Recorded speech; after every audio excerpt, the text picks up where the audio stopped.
Olá, queridos irmãos e irmãs, que a paz de nosso Senhor Jesus Cristo, o amor de Maria, envolva cada um de nós e nossas famílias. Nós estamos reunidos em nome do Pai, do Filho e do Espírito Santo. Amém. O nosso tema de hoje será a Igreja Católica em Colossos.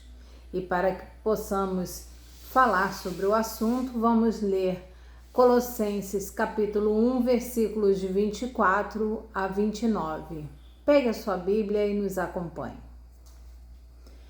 Agora eu me alegro de sofrer por vocês, pois vou completando em minha carne o que falta nas tribulações de Cristo, a favor do seu corpo, que é a Igreja. Eu me tornei ministro da Igreja, quando Deus me confiou este encargo junto a vocês, anunciar a realização da palavra de Deus. O mistério escondido desde o começo dos tempos e gerações, e que agora é revelado aos cristãos. Deus quis manifestar aos cristãos a riqueza gloriosa que este mistério representa para os pagãos, isto é, o fato de que Cristo, a glória esperada, está em vocês. E é este Cristo que anunciamos, aconselhando e ensinando a todos com plena sabedoria, para que todos sejam cristãos perfeitos. É para isso que me esforço e luto, sustentado pela força de Cristo que age de forma poderosa em mim. Então, São Paulo foi o bispo que fundou a igreja de Colossos. E como sempre na igreja, temos as dúvidas, as discussões de pessoas que começam a querer ensinar diferente. Então, São Paulo escreve para os colossenses dizendo que ele sofre na carne por eles, porque ele serve a igreja de Cristo. Desde o começo, nós cristãos servimos a igreja católica. Todos os nossos sofrimentos nas tribulações é para completar o sofrimento de Cristo, que é a sua igreja. Nós não servimos a Cristo se não estivermos dentro da sua igreja. Por isso que São Paulo exorta esses colossenses a se manterem firmes nos ensinamentos que receberam. Porque sem Cristo nós não somos nada. Por isso que a igreja mantém os bispos em cada diocese para nos exortar a recebermos o sacramento, nos confessando e nos mantemos unidos a Cristo, indo na Santa Missa todos os domingos. Hoje, essa leitura, a segunda leitura da missa, nos exorta ao Evangelho, aonde Marta estava cuidando da casa e Maria escutando o Senhor. Então, no domingo, todos nós temos que deixar os afazeres de lado para ir na missa, participar do sacrifício de Cristo para agradar ao Pai, recebemos o seu corpo para estarmos unidos em Deus. Nós temos comunhão com Deus somente em Jesus Cristo Eucarístico. As coisas do mundo nós podemos participar, mas primeiro amar a Deus sobre todas as coisas, que é ir na missa.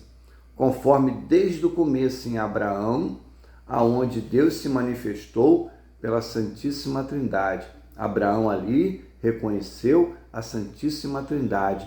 Ele estava disperso, sentado, e a Santíssima Trindade em pé. Quando ele passa a servir a igreja, já é o contrário.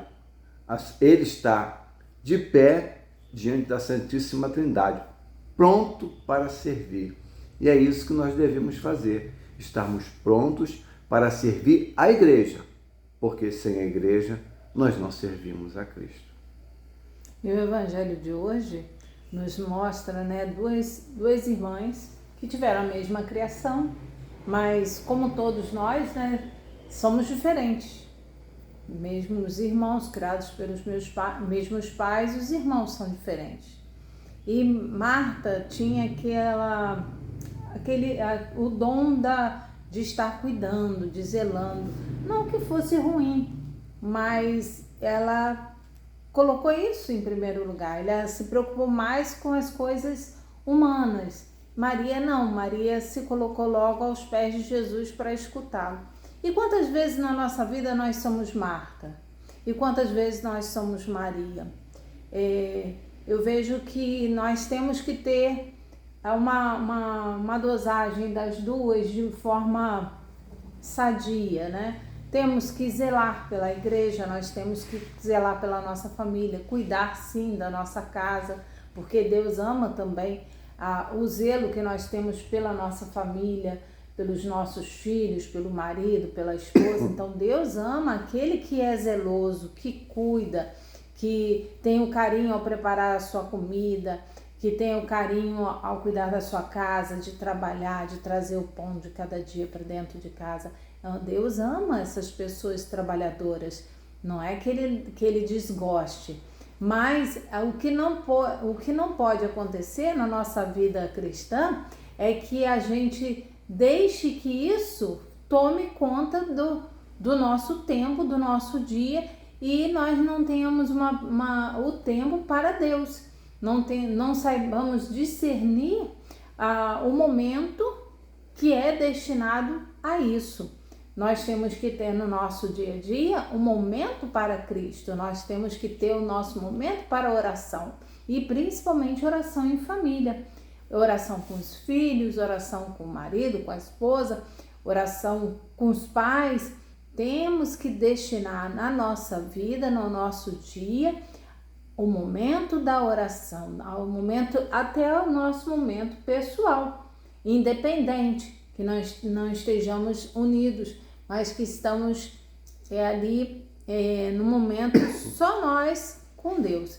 Então, que saibamos discernir o evangelho de hoje, colocar como prioridade a Cristo, a Deus, né?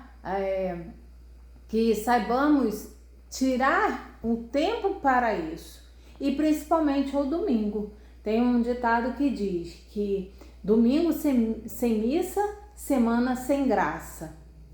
Então, se nós não colocamos como prioridade no domingo ir à Santa Missa, nós saímos da graça, nós saímos das bênçãos de Deus. A nossa semana fica vazia. Então, temos que colocar, ter essa sabedoria de saber escolher, fazer boas escolhas, e saber que sem Deus, como você mesmo disse e como está na Bíblia, sem Deus nada podemos fazer. Também nos remete a saber como lidar quando recebemos visitas em nossa casa. Se a visita vai passar o domingo todo, ou nós vamos na missa de manhã, ou vamos à noite. Mesmo que a visita não queira ir, a nossa obrigação é amar a Deus acima de todas as coisas. Se Marta quer ficar em casa fazendo almoço, nós temos que ser Maria e ir para a missa e dar o exemplo. A amizade é muito boa. O parente faz parte da nossa família. Mas sem Deus, nós não temos amizade e nem parente, porque já não pertencemos mais à família de Cristo. Por quê? Nada mudou desde Pentecostes. Nós estamos reunidos em nome do Pai, do Filho e do Espírito Santo. Amém. Amém.